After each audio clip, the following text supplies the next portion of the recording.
غرباء غرباء غرباء غرباء غرباء غرباء غرباء غرباء غرباء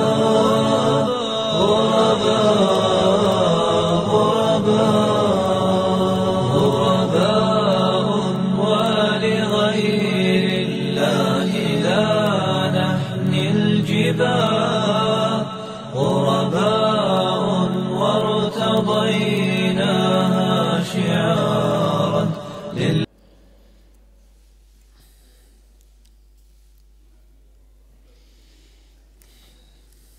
بسم الله والصلاة والسلام على رسول الله وعلى آله وصحبه ومن والاه وبعد.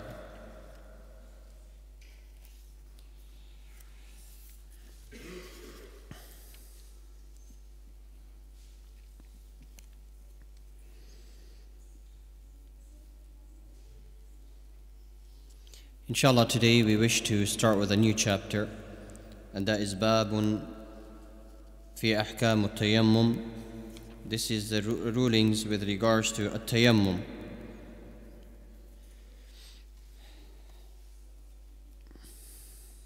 For salah or any other type of ibadat, we said the fact that a person must be purified, and if he is in a state of major impurity, we said the fact that he needs to purify himself by making ghusl. And if he be in a minor impurity, we said the fact that the person must purify himself by making wudu. And the means of making wudu or making ghusl, we said the fact that the person has to use water. And water, we said that there are certain rulings which pertain to water, and we discussed them and we passed that, and that is the fact that the water must be pure. But we said the fact that if one is not able to make wudu or make ghusl due to not having water, then what's the solution for this? And then within that, Allah Azza wa Jal has given us yusr, He has given us ease. And if a person is not able to make ghusl or make wudu due to not having water, then Allah Azza wa Jal says, فَتَيَمَّمُوا صَعِيدًا طَيِّبًا, then let him make tayammum. فَامْسَحُوا بِوُجُوهِكُمْ وَأَيْدِيكُمْ مِنْهُ. And taking this earth, what you do is the fact that you wipe over your faces and you wipe over your hands. مَا يُرِيدُ اللَّهُ لِيَجْعَلَ عَلَيْكُمْ مِنْ حَرَجٍ. Allah does not want to place upon you any difficulty or burden. يُرِيدُ لِيُطَهِّرَكُمْ. Rather, Allah Azza wa Jal wants to purify you. So, the reason why a person would do tayammum is due to the basic fact that the water is not available. But what does tayammum mean? Tayammum shar'an, it means for a person to wipe over his face and two hands with earth upon a certain way. So the definition for tayammum shar'an is to wipe over the face and the hands with the earth upon a certain description. So this is important, the fact that we keep this basic definition in mind, and it will be easier for us to know how to make tayammum. And this tayammum, it's the same as making wudu or making ghusl. So if a person needs to make ghusl or tayammum, he would do it in this manner. And we said that if a person is not able to make wudu with water and he does do tayammum, which is dry ablution, can he pray his salah? Can he do tawaf? Can he recite the Quran and any other type of ibadat? And the answer is yes. If a person does not have water or he's not able to use water, then the person can do to dry ablution. This is tayammum in Arabic. And with tayammum, it replaces the situation just as a person would be making wudu or would be making ghusl. So if it be the fact that the person, this is not the adhan of Maghrib, this is an early adhan to keep me awake. So if a person was to make tayammum, a person can do what he would do in normal wudu, and the tayammum would cover for a person that which he would do for ghusl. Now when does a person, and here the mu'allif, hafidhahullah, he has mentioned the situations in which a person would have to make tayammum. Awalan, the first is when there is no water available.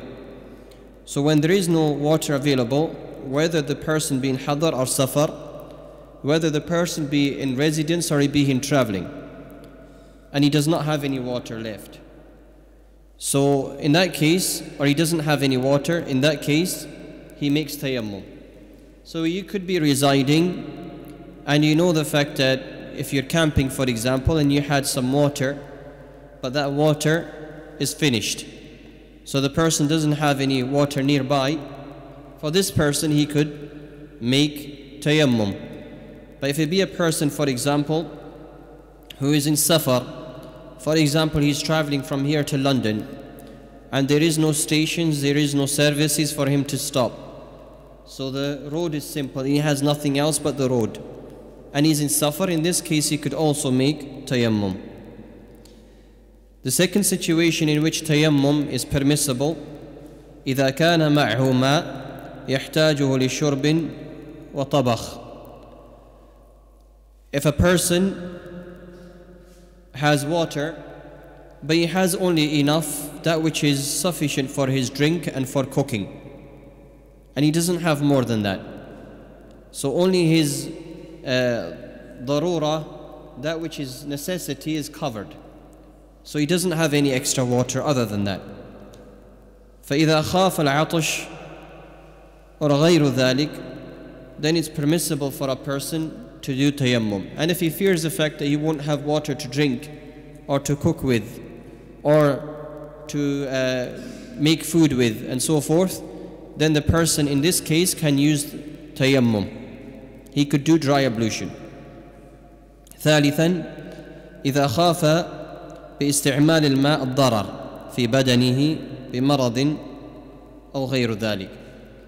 If a person, for the third reason, is the fact that if a person fears the fact that if I use this water, then harm will come to my body. So for example, he goes to an area where there is water available, but he fears the fact that if I use this water, harm will come to my body. In this case, it's not permissible for a person to use that water. Number 4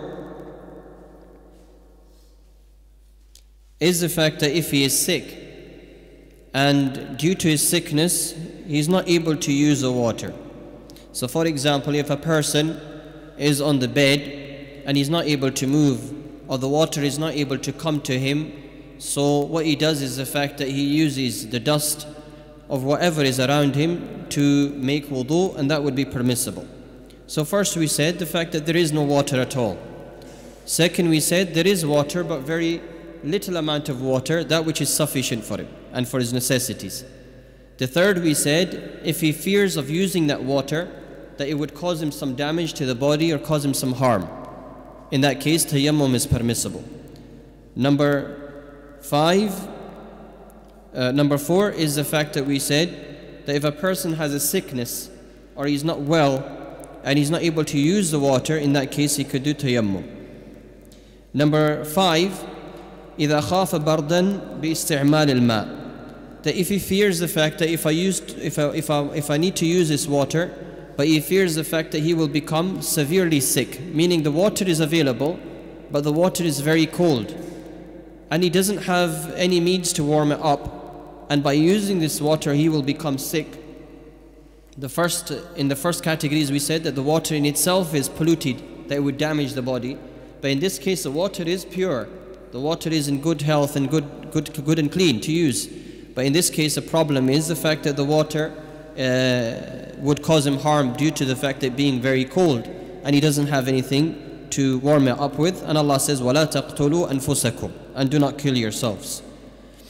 So in these cases, it's permitted for a person to make tayammum. So any of these 6 cases, if a person, or 5 cases, if a person be in that situation, then he could make tayammum. If it be a sickness, for example, 3 minutes, khair inshallah, we'll just quickly, instead of going into other detail, how to make tayammum. The person will make his intention and say Bismillah, take his hands and spread them and put them upon the earth. If there's no earth, then he could use dry, the wall, dust, whatever is available for him.